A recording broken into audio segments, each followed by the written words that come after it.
Assalamualaikum warahmatullahi wabarakatuh. Perkenalkan, nama saya Sultan Syekh Simamora. Hari ini saya akan mencoba merangkum materi yang telah kita pelajari pada pertemuan yang lalu di mata kuliah Takwim, ya, bersama dengan Bapak Ramadan.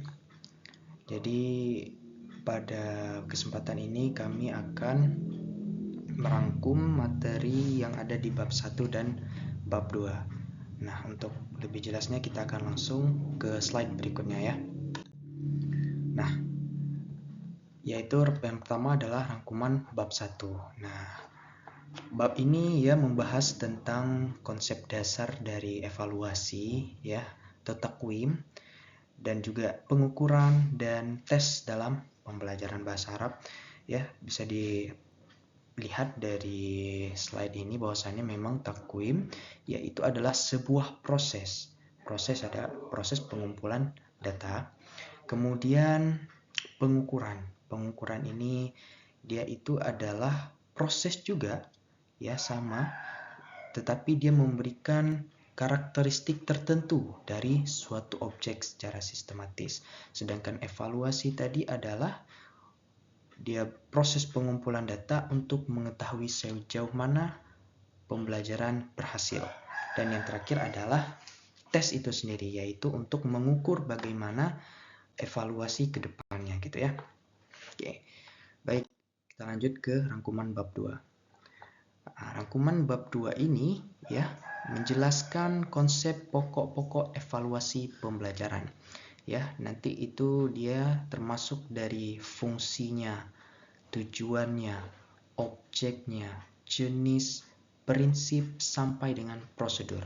Nah, kita untuk bahas pertama dulu, yaitu fungsi evaluasi. Ada 4 fungsinya. Yang pertama untuk pengambilan keputusan, ya, yang itu nanti untuk menentukan kenaikan kelas, remedial atau kelulusan, kemudian penyesuaian program pendidikan, bagaimana nanti digunakannya metode dan kurikulum, kemudian pengelompokan murid berdasarkan kemampuan, ya kan? Terakhir untuk meningkatkan motivasi belajar. Oke. Selanjutnya, nah kalau tadi kita udah membahas tentang fungsi, selanjutnya kita membahas tentang tujuan. Nah, tujuannya itu tidak jauh berbeda ya, pastinya untuk mengembangkan kepribadian, mengukur pemahaman siswa seperti apa, kebutuhan belajarnya apa, dan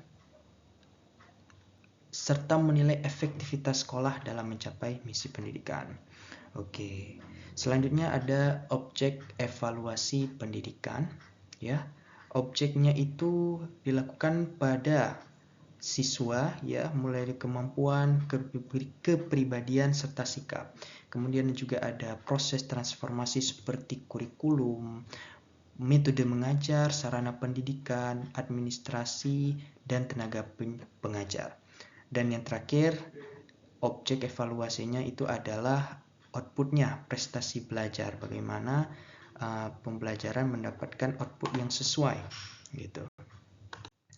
Kemudian kita masuk ke jenis evaluasi. Di sini saya mendapat 4 jenis ya yang bisa saya rangkum. Yang pertama adalah evaluasi penempatan ya, menentukan posisi siswa dalam pembelajaran. Kemudian evaluasi formatif.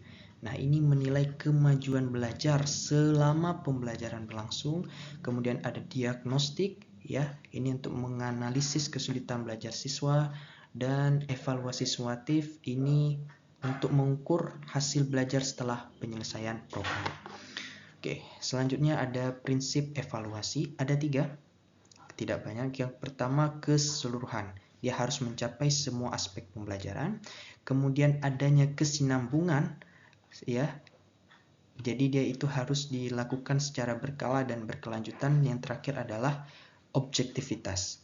Nah, jadi evaluasi ini tidak boleh dinilai secara subjektif, tetapi harus bersifat objektif gitu. Kemudian, nah kita akan masuk ke dalam prosedur evaluasi. Nah, prosedur evaluasi ini juga merupakan bagian akhir dari presentasi hari ini ya. Yang pertama di sini kita masuk yaitu perencanaan. dan penyusunan instrumen. Jadi sebelum kita melakukan evaluasi, kita harus menyusun dulu instrumen-instrumennya, seperti kita merumuskan tujuannya, memilih tekniknya, dan mengembangkan instrumen. Kemudian pengumpulan data. Setelah kita merumuskan tujuan tadi, kita mengumpulkan data-data yang kita perlukan, kemudian kita verifikasi data tersebut, kita olah dan kita analisis sesuai dengan kebutuhan, barulah kita interpretasi dan kita cari kesimpulan. Barulah hasil evaluasi tersebut bisa bermanfaat untuk kita perlukan sama-sama gitu. Mungkin ya, mungkin ini yang dapat kami sampaikan pada presentasi hari ini. Lebih dan kurang kami mohon maaf. Wabillahi taufiq wal hidayah. Wassalamualaikum warahmatullahi wabarakatuh.